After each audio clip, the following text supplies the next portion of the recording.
Is there any more in this, or is it? There's a little bit. You are welcome to. You can just maybe just warm it up. Warm it up.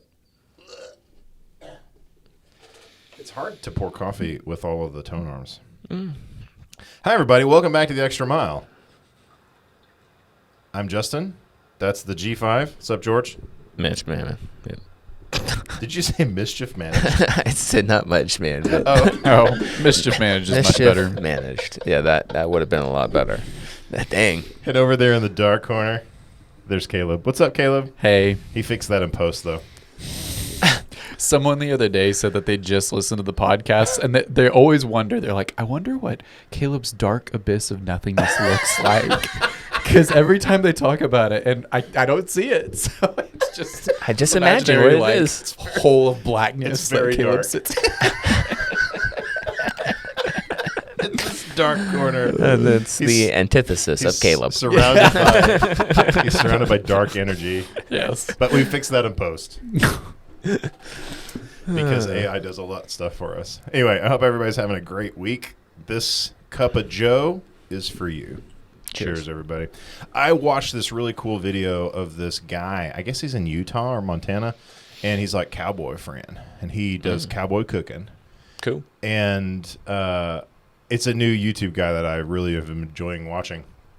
And he does this bit about cowboy coffee. And he makes cowboy coffee, kind of like what we were talking about a long time ago, where you boil the coffee. And he makes it in a big old pot. And then how do you keep the grounds from getting into your cup when you pour it? And he takes cold water and just pour it. When it's done, take cold water and pour it on the top of it, and all the grounds will settle to the bottom, apparently. Huh. Well, I that's thought, cool. I got to try that. Yeah. And so How then, does it not get cold, though? well, they keep it on the stove, but not over the fire.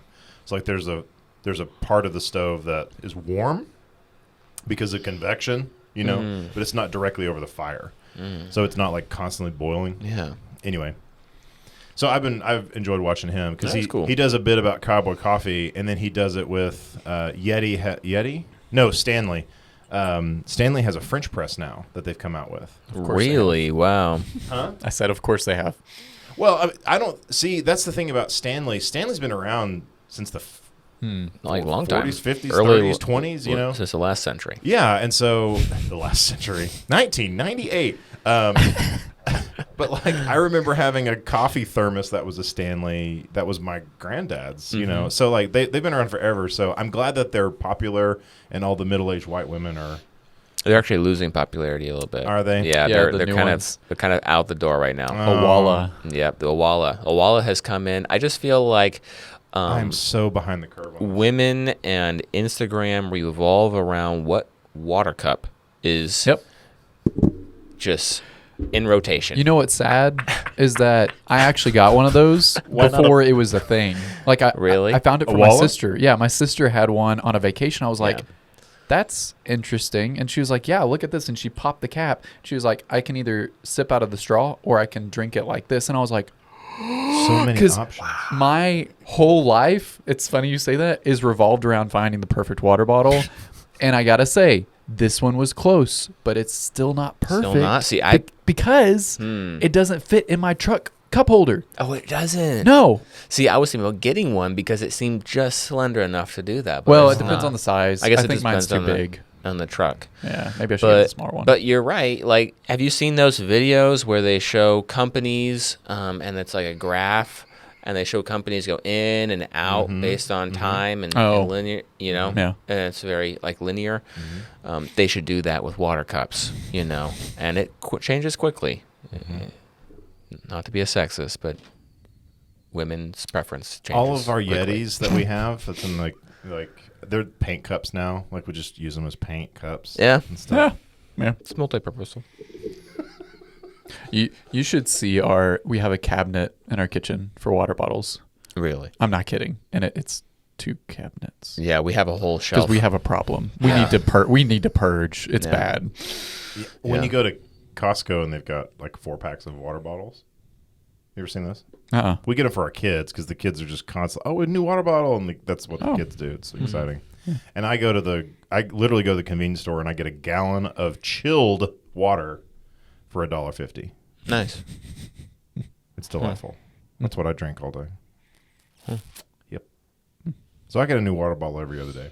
Also, this is super random, but I saw a video the other day of a airport hack where they froze their water in the water bottle before they got on the plane, before TSA pre-check, and they went through and they pulled it out, and the guy said, "Hey, you need to empty this," and the guy said, "Well, it's frozen." He was like, "Oh, okay," and stuck it back in, and then he had ice cold water for all the rest of his flights that day.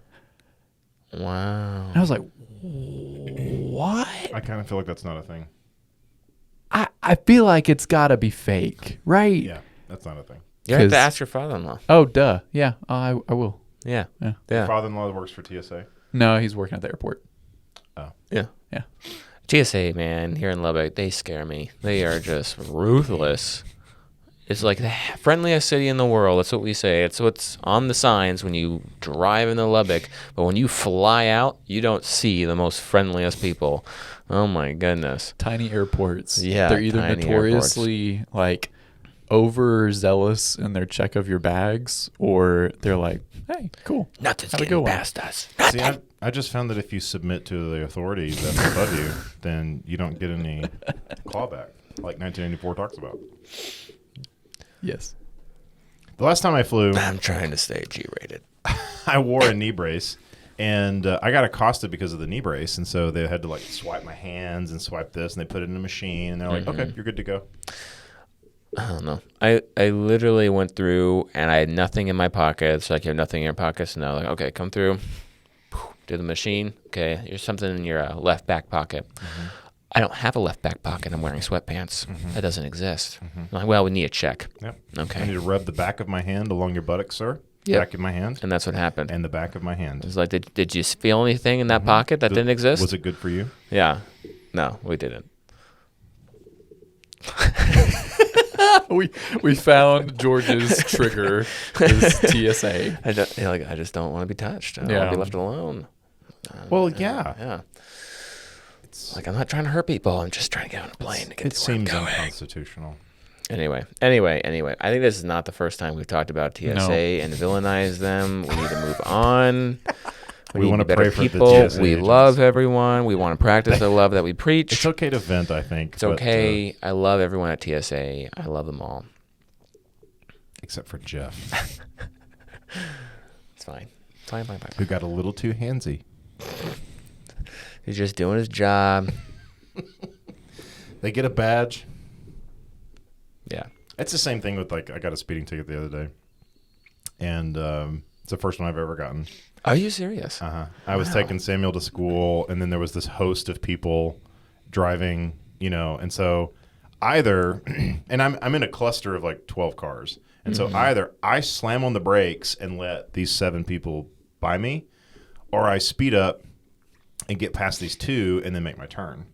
So I decided that the safest option was to not slam on my brakes and cause 12 people behind me to, like, what's he doing? Whoa, because we're all in a tight cluster. And so I sped up and turned left, and this motorcycle cop pulls out in front of me. Motorcycle cop.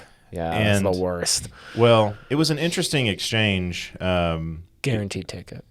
Yep. And it was just sort of a, hi, I'm going to give you a citation for speeding. It's like, okay. Really?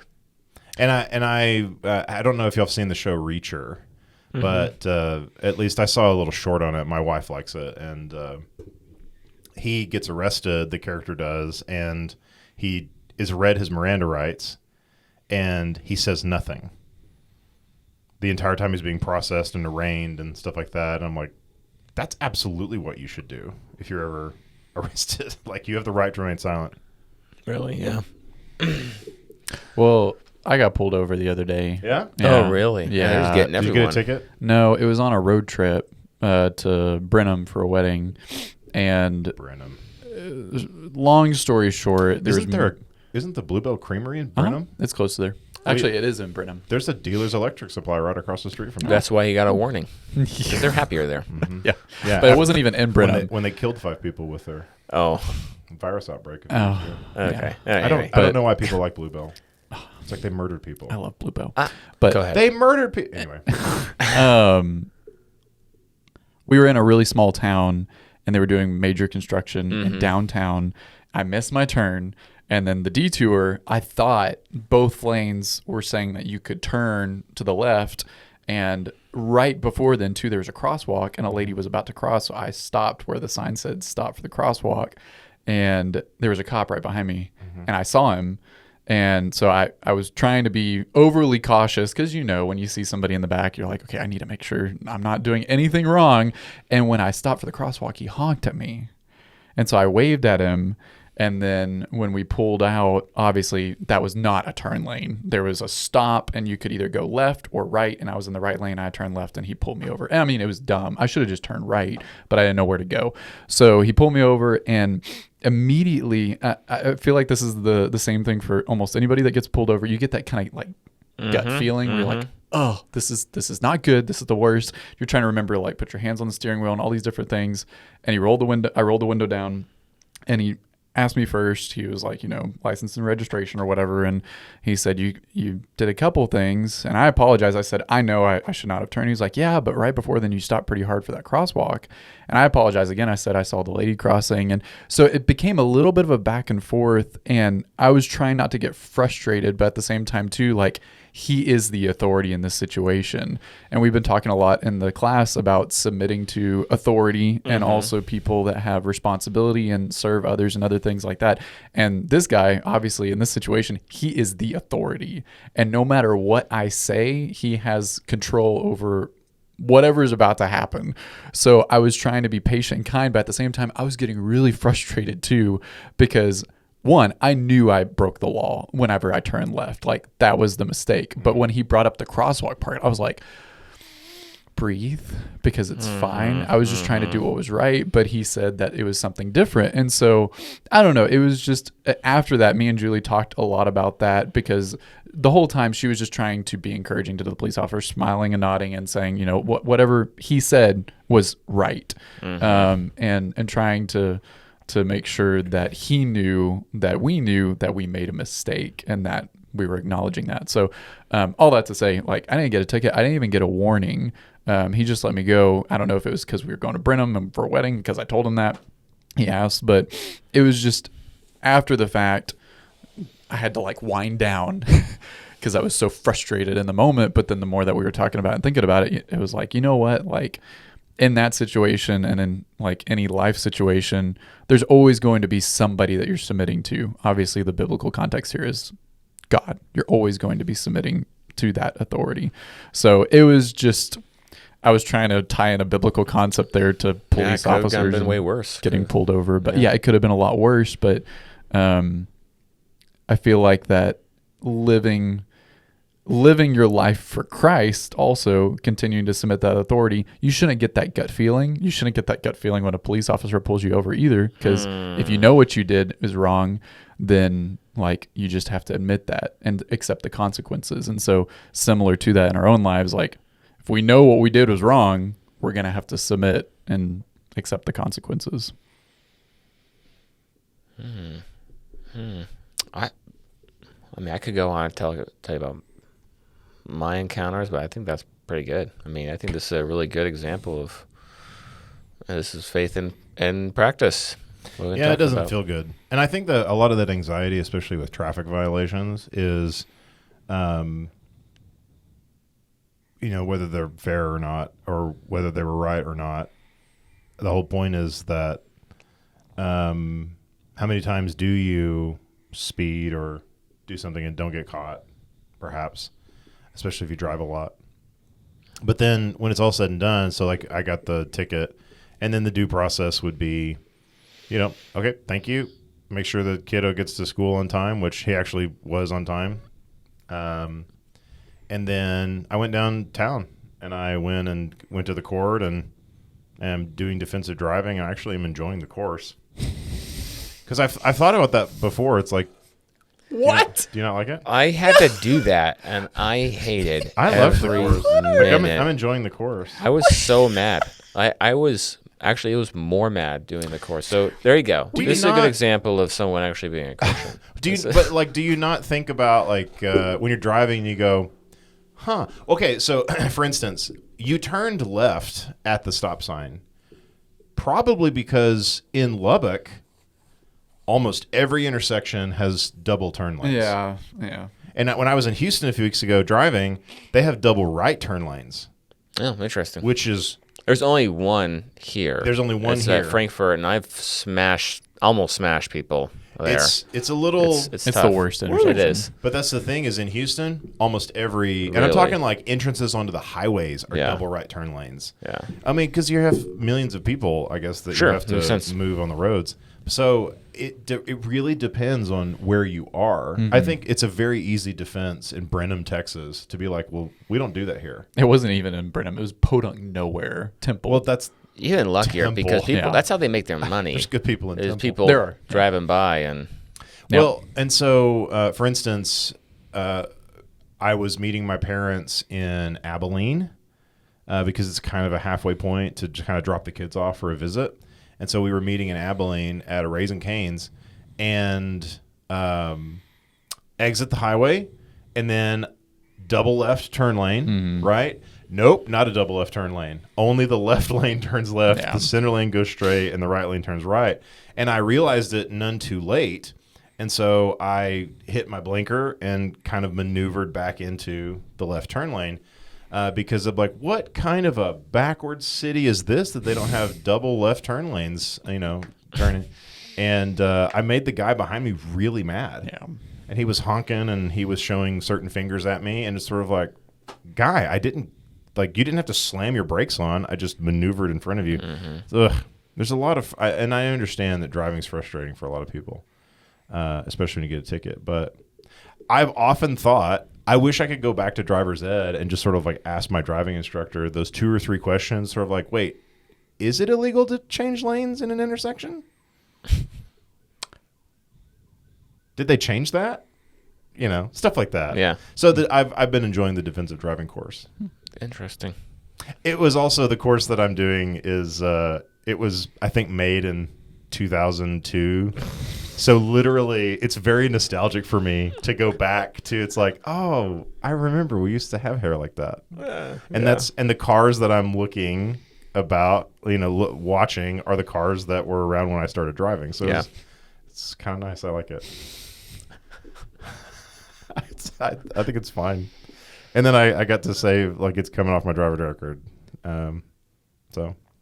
Well, make sure to tune into the following episode because we're just going to analyze why Justin likes defensive driving. Because I think he's the only person I've ever met that enjoys defensive I'm driving. enjoying for the real. course. But Yeah. then it's also, I really think that it's nice, in our state at least, it's nice to have options to have something wiped off your record.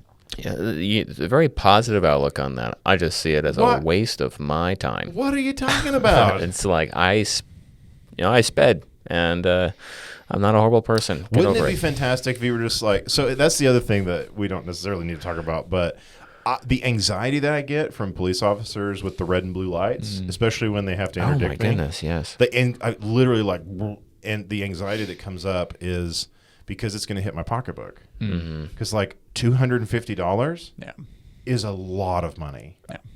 I just think, what did I do wrong? So like, I've strangely had a lot of encounters with policemen, and I grew up around policemen because my dad was a cop, and so I grew up after school going to the police department, hanging out. So you don't think I would have that thing, but I'm always nervous. Like, what did I do wrong? Like, what am I doing wrong? It's always carrying that with me. The other day, it's like 11 o'clock. We're getting ready for bed. And I hear this knock on our door. I'm like, what in the world? Like, who's knocking on our door? I'm making sure it's locked. Check the gun. Like Jesus would have done. That's right. Someone's going to kill me here. Knock on my door at 11. Open the door. It's the cop. He's like, hey, you forgot your garage door was open. And I was like, oh, thank you. At 11:30? Yeah. He was just checking the neighborhood and noticed your garage door was open. He's like, hey, I just noticed your garage door was open. Didn't want you to go to sleep with it open. I was like, Because I don't want to have to be back here tomorrow with you like an official report. It's more paperwork for me. yeah. Well, you know what? Somebody stole my lawnmower. I appreciated it, you know. Nice. Yeah. And then I ran into him a second time. It was during Christmas, and I'm pumping gas, and he just walks over to my car, And I'm like, what are you doing? He's like, I recognize you. Yeah, Garage I door slowly opener. scoot over my registration sticker. Like I stand over that. That's not expired. You're riding dirty. I'm like, why are you coming to talk to me? He's like, hey, you got some kids? I was like, yeah, I have kids. He's like, oh, here's free canes, Raising Canes. Snap. I was like, That's cool. all right. Those are the I gotta people- stop being on the edge of my seat Yeah. every time. Just, worried. Yep. Yeah. That's not who you see on the news, though. No, it's not. It's not. Yeah, and I wish you did sometimes, but Well, yeah. So it's obviously nicer and healthier to have a good attitude about it. So that's an interesting thing to talk about. It's like, I'm enjoying my defensive driving course. I'm so happy for you. yeah. No. Have fun. Have fun with that, and for everyone else, go so. And have a better attitude about life. If you want to know more about the Bible or you have any questions, our email is in the description below. You can DM us. We'd love to hear from you. And if you're looking for a church family or you're in the Lubbock area, we invite you to come visit and hang out with us in Milwaukee. We love for you to find a church who practices the love of Christ.